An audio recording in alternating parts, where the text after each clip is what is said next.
Assalamualaikum warahmatullahi wabarakatuh. Jumpa lagi dengan saya Andika ya, tentunya hanya di channel Andika Tegela Official ya.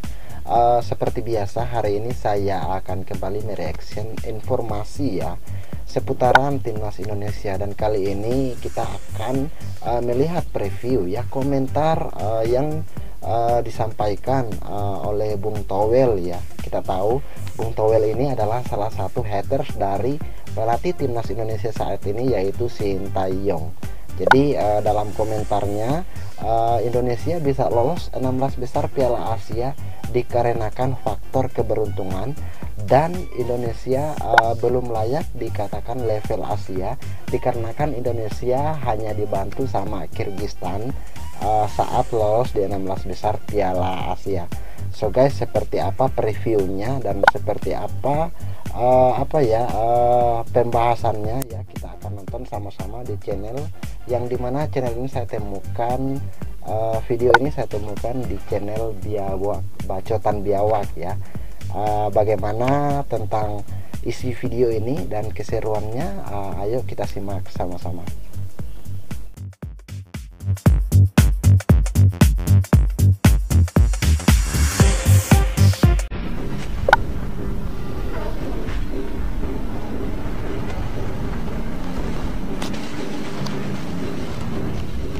Assalamualaikum warahmatullahi wabarakatuh. Bertemu lagi dengan aku John, tukang bacot bola yang sekalipun tak pernah main bola di stadion. Kali ini aku mencerita sedikit soal Bung Towel yang masih saja terus menyerang Sintayong. Parahnya lagi, kali ini dia punya pengikut. Penasarin? Mari kita bahas. Meski dimainkan pada tahun 2024, Piala Asia kali ini secara resmi disebut sebagai Piala Asia 2023. Qatar yang dipilih sebagai tuan rumah memiliki tantangan iklim yang mendorong turnamen digeser ke musim dingin, yaitu awal tahun 2024. Soalnya kalau diadakan musim panas, bisa-bisa Nguyen Van Tuan berubah menjadi Nguyen Panggang. Nguyen Panggang. Fase grup sendiri beres dimainkan pada Kamis 25 Januari 2024 kemarin. Sejauh ini Piala Asia 2023 tidak mengecewakan. Ada banyak kejutan termasuk kekalahan Jepang si favorit juara dan ketangguhan Thailand dalam menghadapi Arab Saudi. Namun tentu yang paling jadi hal menggemparkan ialah timnas Indonesia pun memastikan satu tempat di babak 16 besar. Indonesia menjadi salah satu dari keempat tim yang lolos dari jalur peringkat 3 terbaik. Tim asuhan Sintayong juga jadi tim terakhir yang akhirnya gagal pulang kampung. Padahal tiket sudah dipesan, oleh-oleh khas Qatar sudah dibeli dan baju-baju sudah dikemasi. Tapi ternyata Dewi Fortuna masih menaungi timnas Indonesia.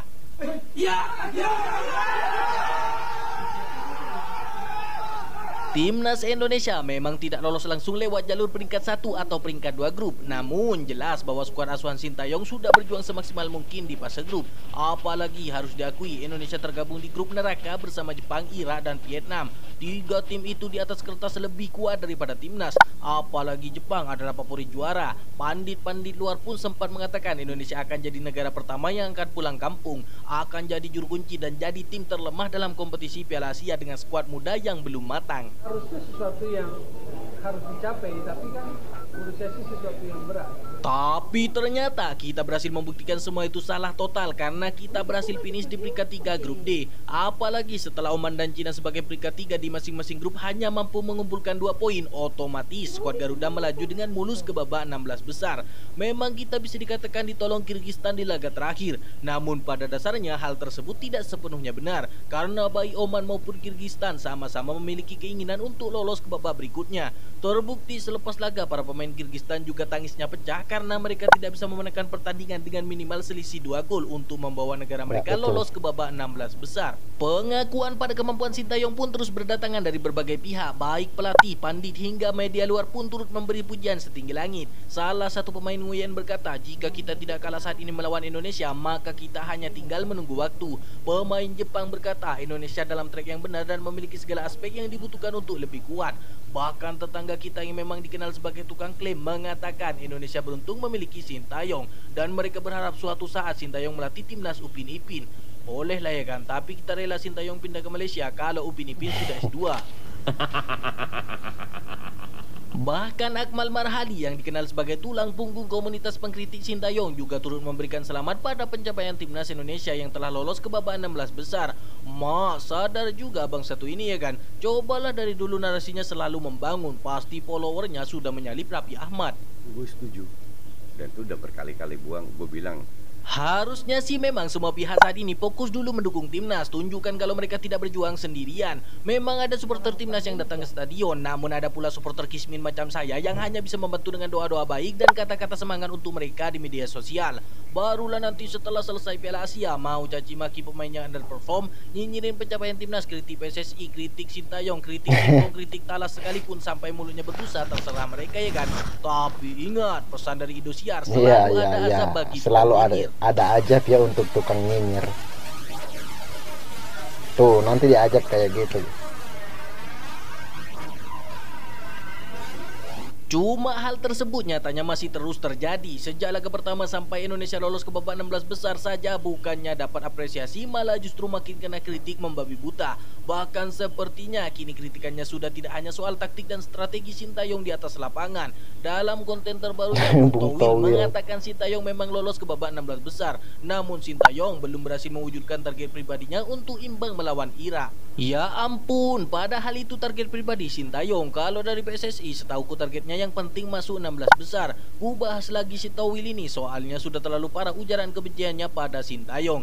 Ia mempertanyakan Sintayong ini pelatih timnas atau artis Korea karena keterlibatan Sintayong dengan iklan beberapa produk macam mobil, makanan, dan jasa. Kayak ginilah yang bikin muak kali. Didiamkan makin melunjak, ditanggapi makin menjadi-jadi. Padahal viewersnya juga tak seberapa, tapi doi rela dihujat satu Indonesia. Kalau penontonnya menyentuh 100.000 macam kontenku kemarin tak masalah. Ini demi penonton 50.000 saja harus mengolok-olok Sintayong. Aduh. Lagian giliran Sintayong mengukir sejarah, kenapa sekarang yang dibahas di luar lapangan? Jangan-jangan tendensinya memang bukan mengkritik timnas, tapi cuma cari muka biar namanya selalu disebut-sebut. Apalagi sekarang ngajak kawan. Kalau tak salah namanya Budi Setiawan. Doi katanya juga pernah bekerja untuk PSSI dan PT LIB. Oh, pantas saja ya kan. Ternyata yang keras mengkritik Sintayong ini orang-orang yang sudah tidak laku lagi untuk bekerja di PSSI. Towel kayaknya udah sungsang nih otaknya. Nasional kita dipakai oleh STY untuk kepentingan pribadinya dia. Kalau mengatakan Sintayong anti kritik atau sekarang doi macam orang suci, salah besar ya kan. Bung Binder dan Coach Justin sering mengkritik Sintayong, tapi mereka tak pernah diserang netizen karena mereka tahu kapan mengkritik dan kapan harus memuji performa timnas. Dan yang paling penting, Coach Justin dan Bung Binder tak pernah ada tendensi kebencian pada Sintayong. Dikritik berdasarkan performa, bukan kayak mama-mama ngegosip di tukang sayur yang diserang secara personal dan iri pada pencapaiannya.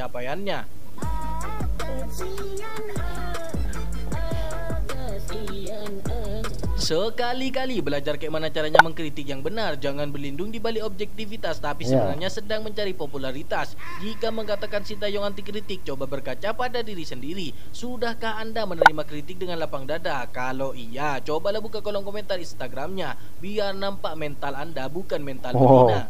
Ngeri ya.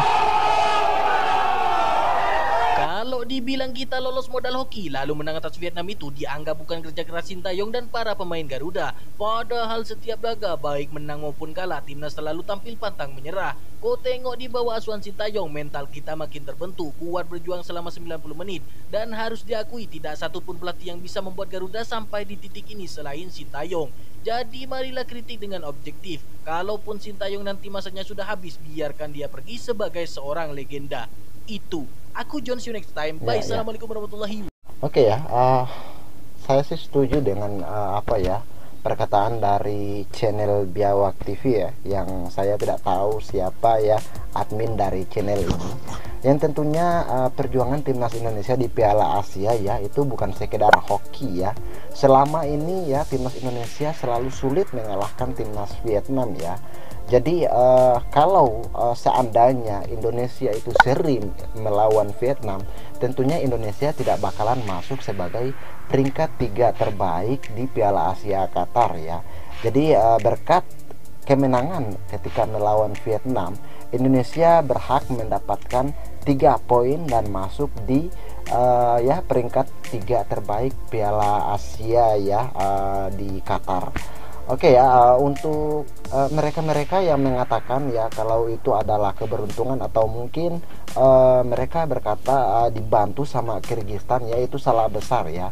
Jadi saya sendiri menonton ya ketika Indonesia melawan Irak ya, Jepang, Vietnam ya, saya sendiri menonton pertandingannya dari awal sampai selesai ya. Jadi perjuangan timnas kita itu ya untuk mencetak sejarah ini ya itu sangatlah sulit, apalagi Indonesia tergabung dalam grup yang sangat-sangat sulit ya. Jadi Indonesia bisa masuk peringkat 3 terbaik bukan karena keberuntungan melainkan karena perjuangan. Terbukti mereka bisa mengalahkan Vietnam yang notabene selama ini tidak pernah Indonesia mampu mengalahkan Vietnam ya. Nanti baru di Piala Asia ini mereka membungkam ya, bahkan mereka berhasil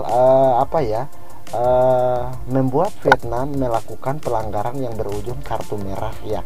Dan tentunya itu yang menjadi tolak ukur ya, bahwa progres timnas kita ini itu lagi sudah di arah yang benar ya. Dan satu lagi, timnas kita ini adalah timnas yang belum berpengalaman di level Piala Asia dan rata-rata umur masih di bawah 25 tahun. Jadi ini adalah tim termuda dan tim yang diremehkan sama seluruh penggemar ya, atau mungkin seluruh pengamat sepak bola yang ada di Asia maupun di dunia. Jadi untuk kalian yang mungkin para haters Sintayong ya, utamanya untuk Bung Towel ya, jangan lagi ya seperti itu mengatakan bahwa perjuangan mereka di lapangan itu adalah faktor keberuntungan atau mungkin faktor dibantu sama negara lain. Jadi Anda sendiri ya harus mengapresiasi perjuangan anak-anak dalam membela merah putih, dan juga tentunya harus mengapresiasi perkembangan sepak bola kita di tangan Sintayong ini. Oke guys ya, untuk video kali ini saya rasa cukup sampai di sini dulu.